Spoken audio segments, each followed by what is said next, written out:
Hello and welcome back to another episode of the Alright Podcast. Remember, it's not the best podcast, but it's not the worst podcast. It's just an Alright Podcast. Now, here we go. This is the second week back of the Alright Podcast, and you might hear a bit of rain. And that's the reason, if you didn't click around and stay around for last week's episode, we're going to be doing these in the car for a while on a phone. And with me is my lovely co-host, Nicola. Hello. Hello, Nicola. So me and Nicola were talking, and we thought, you know what, this would be a great time to do the podcast. We were just talking about what would you like to be like when you come back. We were listening to the Tommy and Hector podcast with Larita Blewett. And if you haven't watched it, I'd recommend going and listening to it. If you haven't listened to it, it's really funny. Yeah, but they were talking about death, and he said a 95-year-old man walked up to Tommy Tiernan in the streets, and he says people should start talking about random conversations to him. And he's turned around to him, he said, I hope the last hour of my life is hard. And Tommy Tiernan didn't know what that meant, and then he asked him, and he said maybe because he was an old Christian, maybe that because Jesus Christ for his last final hour was the hardest for him, he suffered, so maybe he needs to suffer to get into the kingdom of heaven. And we were like, okay, grand. And then me and Nicola started talking about imagine the year, what was it, the year where basically it's my brother's birthday is on the 2nd of November. He was born on the 2000 mark. So he's 20 years old now, and I'm 25, so he's only 5 years older than me. Younger than me. So we were thinking about, imagine the people back in the olden days that are from 1855 and 1895. Yeah, 1895, and they go into the year 1900s. Yeah, and we went into the new, what was it? We went into the millennium in 2000. Yeah. Year 2000. So we're in the year 2000s. Think how lucky we are to be here right now, even though it's so messed up and fucked up. Think how lucky we have, the medicine we have right now.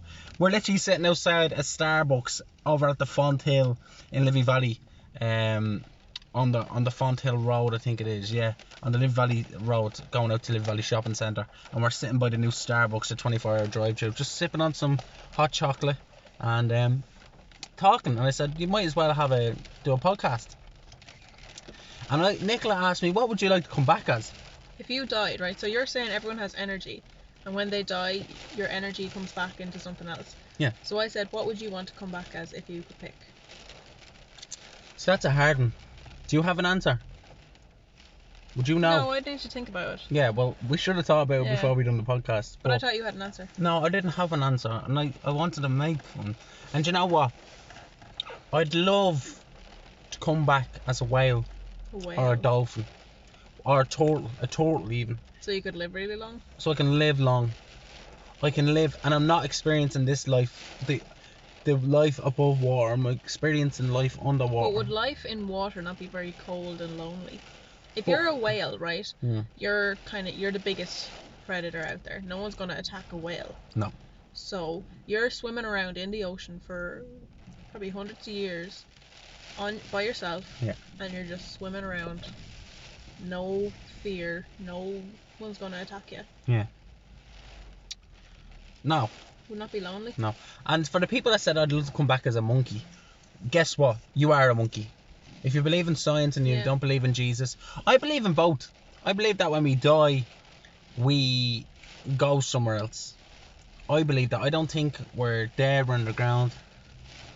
Your body. My body's here. But my energy, like the atom. Your energy. My energy, the thing that makes me, will go somewhere else. Your soul. My personality. Me as an individual. My soul. Everyone has their own makeup that makes them who they are. Yeah. Their personality. But that's your traits. true self. Yeah. Yeah. How can that get passed on to something else or someone else? Because I will go somewhere else. I'm not saying that, we're going to go into something else, but I don't think that this right now, what we're doing that's it. I think it's somewhere else out there. Don't know. Can't put my finger on it. But Like, obviously there is life forms or type of life or on other planets. Like, there is other life out there. We're just living on Earth in this current time. This is our life, what we know as life. But what we don't know that what happens after death. That's what happens with everybody. And this is kind of a trigger warning in case anybody's afraid talking about death. But have you ever noticed that you'd be lying in bed one night and out of nowhere you just start thinking of death? Yeah. And that's something everybody experiences as well. It's the inevitable. Like, no one can escape death. No. We all think we're invincible, but we're really not. Yeah. Would you like, if you were told that, right, take this potion or take this shot, this jab, this flu jab or whatever, it'll make you live forever at this age that you are now. Your body won't get older, you'll stay the way you are. Would you take it and live the rest of your days out until Earth itself dies and crumbles? And I'm the only person in the world. Everybody does it. Everyone can get the potion. Yeah. But you're not allowed to have kids. No more population anymore. Everybody has to get the snip. Even if people do... Every single person has to get the snip. If you do not get the snip in their yolk, you do not get the jab and you die. But you'll have people who'll take the potion and not have kids, and you'll have people who don't take the potion and do have kids. Yeah. So the population them kids will die out. But the population, they do not get a choice. No, but they'll reproduce themselves. The population will still grow, it'll just be at a slower pace. Yeah. That's true. Depending on how many people take the potion. Would you take it? Yeah. I would. I'm afraid of death. I'm afraid of the minute I go from here. I'm like, even though you won't know, they say, but how do you know you're not in the ground and you're very aware, you're conscious, or whatever you are, your energy is still aware that you're in the ground. Imagine closing your eyes right now. Yeah, close your eyes with me if you're listening to this. Close your eyes. Now imagine. Are you doing it? Yeah, you're doing it. Right. Close your eyes. Now imagine you're in a box that's 6 feet under the ground. No one can hear you. You cannot move your body whatsoever. It's like paralysis. You can't move your body. And you're screaming. And no one can hear you. Imagine that's what happened. How fucking terrifying is that? We don't know if that happens or not. Us as a, you know what I mean? No. More likely it doesn't. No. But I'm just saying, if the body is dead, the heart stops, the brain stops, the motion stops. But something in us doesn't. Our energy does not. Our energy gets off, it takes off and goes back up into the atmosphere. No? I don't. You don't believe in that? Well, that's okay. That's two different stories and whatnot. I think people are born. Everyone is individual. They have their own traits, their own personalities. It doesn't come from somewhere. It comes from themselves. But for themselves, there you go. Yeah. Like you're the way you are. That's been developed because of your brain, your attitudes, your environment, your external and internal environments. They've all been developed through you. No one gave you them traits. You developed them yourself. But I'm saying when we die, there's not some kind of energy goes back into the world. I think that's too. It's from movies. If you see someone die in a movie, like not real life kind of movies, but like animations or something like that, if you see someone die in a cartoon, you'll see a little white ghost leave their body, or a little spirit or a little flame leave their body. I think that's just to show kids that they've died and their soul has left and it's gone. But people nowadays still believe in Jesus and that there was a guy that walked around with one of these amazing things, and that when they die they will go to heaven, and there is a place called heaven and hell. And no, do you get me? It's all a scheme to make people feel ease and feel comfortable. Because back in, I don't know how many years ago, whatever, when people fully believed in church and all that kind of stuff. We have a phone here that we can look up everything, and we can give people facts. So we'll look up. So you go ahead, you talk there. But like back in them days, people didn't have education, so they had to believe in something, and that something was the church and religion. Like see how there's so many different religions and so many different gods. How can all these gods exist at one time if they're all different? It's just people trying to believe in something because they didn't have education, they didn't have science, they didn't have facts to educate themselves in. Yeah. It's all a load of bull. Load of bull. Well, there you go. That's from Nicola Malloy. Yeah. That's a lot of bull. See, Nicola's a scientist, so she believes in science. But you don't. You believe in spirits and the Ouija board. No, I don't believe in the Ouija board. I just want to do it. Bullshit. No. Bullshit. No, there's a difference there. What's your difference? Like, if someone dies and you say you have a spirit, that's different to if someone was tragically murdered or something like that and their body wasn't at rest or whatever. That's different to just believing in any kind of spirit. What do you mean? What's that mean? Like, that's how you get haunted houses and haunted places, is because something tragic happened there, like a murder or a killing or whatever, a suicide, and that evil is encapsulated in the building. So people try to make contact. Do you believe in that? No, I don't believe in it. But that, how else do you explain haunted places? But It could be what is delusional. haunted to you? It could be delusional people thinking they see and hear things, but really it's just all in their head.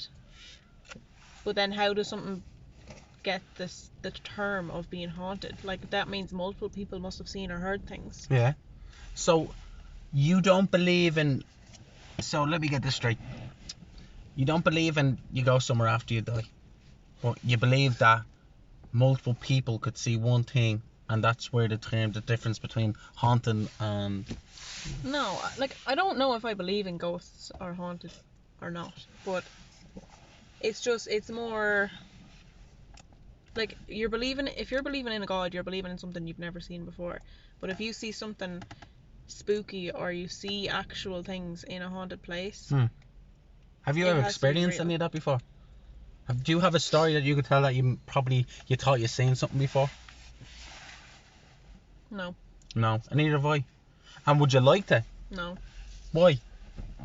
Because usually when people see or hear stuff, it's because something tragic has happened to them in their life. Like, if someone's just lost someone close to them that died or whatever, more than likely you're going to see that person in your dreams or in your sleep or in real life, and you think they're there but they're not, and it's just your head. So your mind can do. So you're telling me that you don't want to see something one day, or you'd never want to kind of see something because you know that's the sign of you going mad. It's your mind playing tricks. So that's you. Do you know that's the your thing is that it's the scientific reasoning for why you're seeing that person. You know they're dead, they're not actually there, but your brain is making you see them. Yeah, that happened to my nanny. She's seeing my granda. But that's in the room, and she literally was talking to him. But that's because it's weird because, like, I have a story as well I could say. Right, and why don't we? It's a podcast. Our listeners need to listen. Look at them. They're literally gripping at the edge of their seats now. I could. Right, so. Okay. I won't give names or anything like that. Yeah, no, keep everything. Yeah. No, I'm not going to say. Say Mary and Todd or whatever, right? No, I'll just say, so one time there was this person who died. Yeah. And they had the memorial or whatever, and they brought the way you bring the body back to the house. What's the word? Awake. Awake, yeah. And they stay in the house before they get buried. So obviously the family stay with the body for that night. And for awake in Irish culture, I don't know if other countries do or so, but an awake is when you awake is when to grieve the person that's dead, that you bring them home to pay your respects, and everybody can meet them before you send them off into the funeral and into the funeral home and the cemetery, right? Go on. So the body was there in the coffin for the night, and a relative had a dream, a very vivid dream. Now bear in mind that this relative wouldn't normally sleep in that house. They have their own house.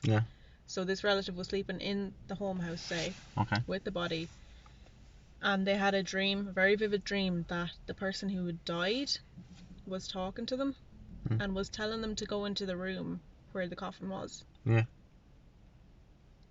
So that's another sign of your mind playing tricks on you and having those dreams of when someone close to you And dies. what happened? Did they go? Why did they tell them to go into the room?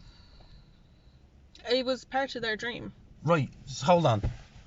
I'm expecting you to tell me something that happened to someone that's I creepy. don't think the But person... you're telling me it was a dream. I can't remember the full story, but I don't think the person went into the room. I think they might have been sleepwalking, and maybe someone else heard them and they woke them up. But I think the dead person in the dream was trying to tell them to come into the room where the coffin was. Oh, so you kind of have this thing in your head of what happens if that happened. Like, what happens if that dead person actually contacted them through in their dreams? Vividly dreams. It was very vivid, like. Yeah. Oh. Yeah. That's scary, isn't it? Like, it's... And because that's the thing, when it is someone close to you that dies, you're more than likely going to have those kind of hallucinations. And you're gonna... Oh, that's going to be... Like, imagine if my mother and father, your mother and father passed away. Like, touch whatever we can to a nice little life for them. Imagine that, like, think how scary. Yeah. You need to watch Hereditary. I haven't. You've been telling me to watch I've been telling you, if people haven't seen Hereditary, please go watch it. Now, them noises are, yeah, again, the rain, so hopefully it doesn't affect it. I'm going to put it here to make it better. Okay. Yeah, I think that's better. Look, they probably hear our voices better. How's your hot chocolate? It's nearly gone. I dropped my stick. Hold on, we'll try to get the light on it. Look, I don't know where it went. It's gone. It's okay. It's gone now. Yeah, people can't see it. Right, yeah, so, right, okay. Well, I want to ask you something as well. The likes of all this haunting and Halloween and stuff and all, I got up the Ouija board thing. Oh, right. And I want to read some of it. Okay. The Ouija board, in fact, came straight out of the American 19th century obsession with spiritualism. The belief that the dead are able to communicate with the living. Spiritualism, which has been around for years in Europe, hit America hard in 1848 with a sudden prominence. What's it say? Prominence. Prominence. Sorry, I'm dyslexic. Prominence of the Fox sisters of upstate New York. The Fox claims to receive messages from spirits who rapped on the walls in answers to questions, recreating this feat of channeling in parlors across the states. Okay, that's interesting. So, what they're saying is those people can talk to the spirits, and the spirits answer them back by tapping on the wall. Oh. That's what that's saying. That's the original Ouija board, is it? In 1848. What the fuck? So that was... Oh, I mean, sorry, we're not supposed to question this. What the fuck? What the flick? So... What do you think of that? Do you think the sisters were just Would crazy? you do Ouija board? Yes or no? Don't say, well, not that I don't believe it. Yes or no? No. These are yes or no questions, right? No. Right, no. Are you afraid to do Ouija board? No. Right. I want to ask you a question that you can answer yourself. Why don't you want to do Ouija board? And give me a proper answer. Not, oh, I don't want it. Just because I don't want it. Tell me why. Tell me why ain't nothing but a board. Tell me why. Go on, tell me. Why would I not do it? Why won't you do the Ouija board? Now, I'll tell you after you why I wouldn't do it. Okay. I wouldn't do it. Like, I'm not afraid if a ghost or a spirit or something wanted to talk to me. Like, I'd be okay with that. But you don't believe in ghosts and spirits? No, but just say, for example, if there was. Right, okay. But I don't think I'd do it because I wouldn't want to bring any bad spirits, if there is, to the place I'm doing the Ouija board or to me. Right, so let me get this straight. You wouldn't do a Ouija board today, but you don't believe in that. But the reason that you don't want to do it right now, if we got it, if there was just in case, bad spirit, right? But you don't believe in spirits. No, I don't. But just you can't just say, oh, just in case. No, but it doesn't matter if I say I believe or I don't believe. That doesn't determine if there is an actual spirit. Exactly. So if there's a spirit out there and I don't believe it, it's still going to be out there. Oh yeah. So it doesn't matter. But you're already thinking now. But if there's always but. You Like, should be. I You can- should be strong with your. Yeah, I can believe in what I believe in, Yeah. but like that's like me saying there's like it just I can't think of an example, but like if it's out there, it's out there. It doesn't matter if I believe it or not. Or not. It's still It going could to be happen. out there.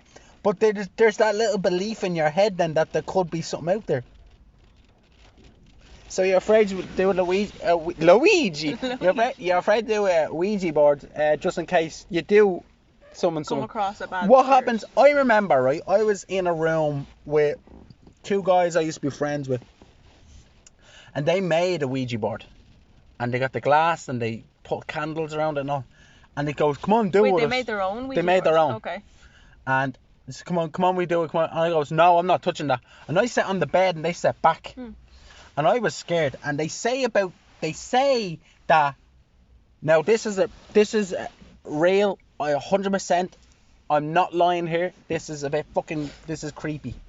So Were you in the room at the time? I was in the room, but I Yeah. didn't join the game. Okay. I wasn't playing the game. Right. So I think you need to play the game in order be in to it. be in it. Right. So I sat in the bed and they sat on the ground and they done it. Yeah. And they were asking jokes and it was moving and he goes, "You're moving that," Yeah. and he's like, "I'm not moving that," and I'm there going, they're trying to scare me. Yeah. But their faces were white. And there was only 2 people playing. 2 of them. A and W we'll call them because Right. that's their first names. Right. Aaron and William, right? 2 of them, yeah. 2 of them, Aaron and William. That's what I'm gonna call them, right? Aaron and William. They were both playing, and their faces were white, playing it. And I goes, "Oh shit, is this real or not?" And he goes, "Play with us." And I goes, "No, I'm not touching that." And they say that with a Ouija board, if there is a demon or there is someone that they go to the most vulnerable, scared person. I would have been that person. But would So- they not have been more scared because they were the ones actually playing it and feeling Yeah, it? that's true. But the weakest person, and you know Yeah. me, Nicola, You're a wimp. I'm a wimp, right? I'm a wimp. At times I won't be. At times I don't need, but most of the time I am walking around, you know. And my dad has 3 dogs, family dogs, and Holly would never bark at me. Since you know me, has Holly ever barked at me or growled at me or showed her teeth? She wouldn't get like she'd bark like if she wanted to go to the toilet or whatever. But would she ever wouldn't aggressively? growl. No, she wouldn't be aggressive with you. She's never done that before in her life. Yeah. The family dog is 13. This was about 5 years ago. 2015, probably less, right? 2014 or so. So the dog would have been, whatever, right? We went around to my house because we were that freaked out. The dog got up onto the couch, showed her teeth at me, William, and Aaron, and went. And I went, "Oh." And do you know the way they say dogs can sense things? Yeah. But It creeped me out. And my dog would not go near me. So I stopped hanging around with them 2. And when I detached, I hung around them for about 2 weeks, and my dog would not come near me for 2 weeks. Really? When I swear to God, this is real. When I detached myself from them 2, I said, "I'm not hanging around them anymore." It's just they do things and whatever, right? Yeah. My dog came over to me. It came up, started licking me, and rubbing in against her. Remember the way she does with me dad as well? Yeah. Does that. Haven't had a problem with her since. So She used to growl at me when I was there on my own. for the whole 2 weeks she growled at you. Every time she see me or came in the room, she'd show her teeth and growl. I'm like, "Hey, Just Holly." you. Just She didn't me. do it to anyone else. No one else. And we can go back to the house and we can say it. No one. I swear to God. Creepy. Maybe I was kind of So do you the think same that vibe. spirit was attached to the tree then? I don't If it know. growled at Ollie? What happens if we all went back? What happens if the 3 of us were there again together? Have you ever met up with these people since? No, I try to avoid everybody now. Yeah. Yeah, like that. And I had some really bad luck. When you done the Ouija board? I had bad luck. There was a girl I was going out with, and we broken up, and for some weird reason that was my reasons, and a lot of bad things were happening to me. And I know people are probably like, "This is bullshit." I'm being dead honest. I don't care if you believe me or not. It scared me, and the minute I went away from them people, my problems stopped. The girl that I was thought was done with start talking to me again out of nowhere. Do you know what I mean? And that could be, again, that could be things that, that's just good timing or Yeah. good time. But Coincidence. fucking hell. Fucking hell. So It was crazy. That's why you wouldn't do a Ouija board again, is it? I would never do one because I believe in all that. I actually believe in all that. You believe in ghosts and I spirits do. and... I cannot turn off the light at night. Like, I cannot. I need the telly on. You're there. You're the witness to that. When we lived in my old house, just me and you, we had the TV on all night. Do you remember that? And when you turned it off, I'd turn it on in the middle of the night if I woke up because I'd think that there's something in the corner of the room, or I think that... Instead of having the TV on, would you be comfortable sleeping with like a nightlight, like a little nightlight or something? It doesn't have to be the telly. And I don't know if that's some kind of mental disorder that I have now or so. But you said I freak myself out a lot. You told me as well that that's the way you grew up. Like you went to sleep with the telly on every night. Yeah. And thank fuck, because I remember I used to wake up some nights when I was a kid and I'd think there's someone in the corner of the room, or there was a black shadow or a black figure, and I'd have to turn around and face the wall, and that's why I always slept at the wall so I'd never see it. And what do I do to this day? You sleep at the wall. I sleep at the wall just in case I see something. Yeah. And I know that could be something fucked up about me and the likes of that, but I don't care. And what about you when you were a kid? Did you kind of believe in any of that, like when you were a kid? When did your kind of faith of that go, no, there's nothing there? When did it go? Like back when you were a small kid, like you'd believe in the banshee and the boogeyman, all that kind of stuff. No? Yes. Yeah. I'll tell you a story now when I first ever got told about the banshee. Yeah. Right, you go on, you continue there. No, like I was just gonna say, like you'd believe in the banshee, but then you'd grow out like, oh, they're just kids messing. And then, like, back when, do you remember, what was that movie?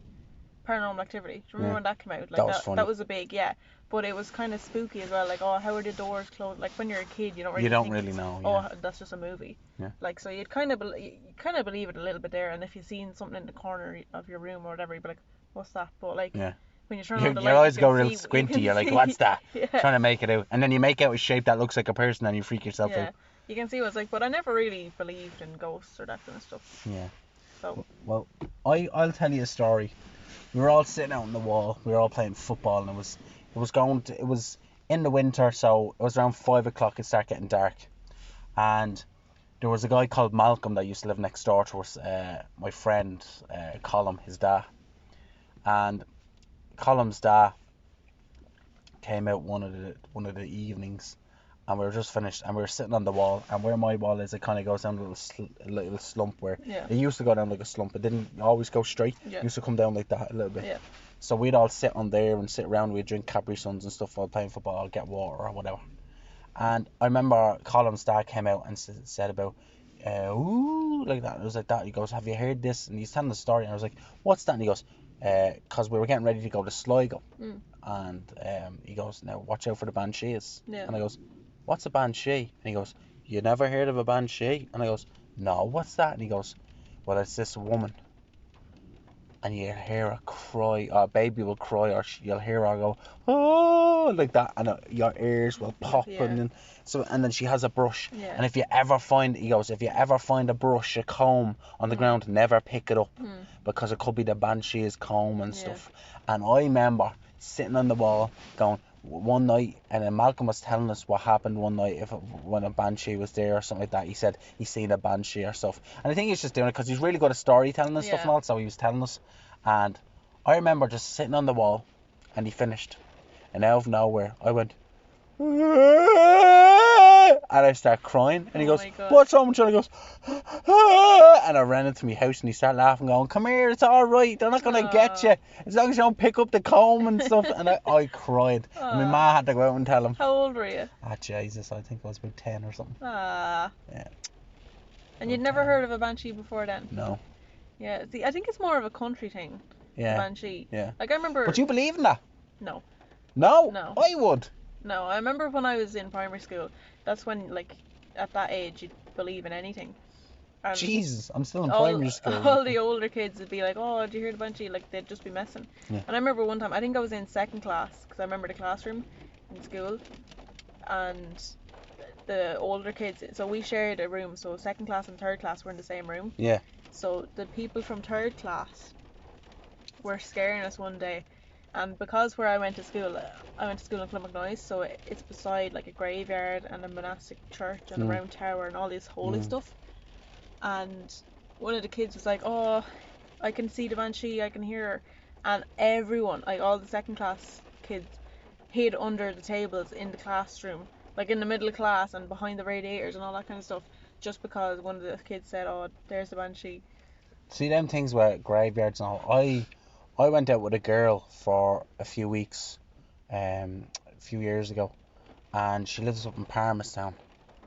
And where her window was in our bedroom, when you open up, now I never step in the bedroom. She told me that, oh, there's my back garden and over the wall it's a graveyard. Yeah. And I go, oh, maybe it's a bit distance out. Yeah. No. You literally walk outside, you can see loads of graveyard stones out there. But if you look over the wall and look straight down, graves all along Does there. she not have a back garden? There's a back garden, Alright. and then there's a Then graveyard oh right my there. God. And do you know the Palmerstown graveyard? Do you remember we went up before? Did we ever go up there? I don't think I so. never brought you, but right. I never brought you. No, I don't want to go. Yeah, no. But yeah. I goes, what is that? What you see? And she goes, I'll open up my curtains, and there's nothing but gravestones you can see. Her whole view is the motorway on the right, and then it's just gravestones. That'd be Everybody. horrible. And think about it. I'd say every now and again she'd wake up real in the morning and see someone the coffin getting put down into the hole. Yeah. Think about that. That's horrible, isn't it? Yeah.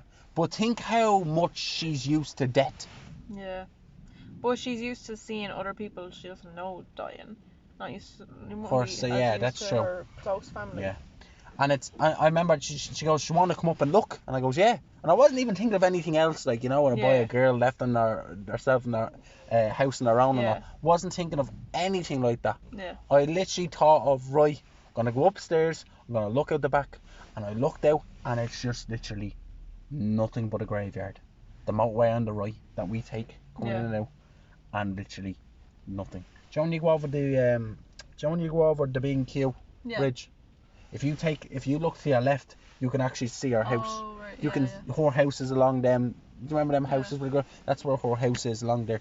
It's like when we went to the hotel in Navan and we looked out our window. And there was a graveyard with a church. Yeah. And I goes, oh no! And you were like, get over it. Yeah. Right, come here. We're over time. Oh, half an hour. The likes of that. And I thought it was a really good podcast this week as well. Yeah, me too. We're getting more natural. We are. It's just like we're talking in the car or so. Yeah, so thanks very much for coming on again. Thanks for tuning in to everybody. Next week, we don't know what we're going to talk about, because this week we're supposed to talk about widespreads and our film that's coming out. But sure, come here. Whenever it comes to where we talk about, we'll talk about it. It doesn't matter. Yeah. But yeah, thanks for tuning in. Remember, you can subscribe, you can like, and you can share the video if it likes of that. We are going to be taking callers soon. We're going to have to still suss that out. We're going to looking at it. We didn't get a chance to do it this week, or last week. You know yourself. So yeah. Thanks for coming on again. Thanks for listening. Thanks for listening. And any songs or quotes this week? What you said last week? Don't believe in ghosts.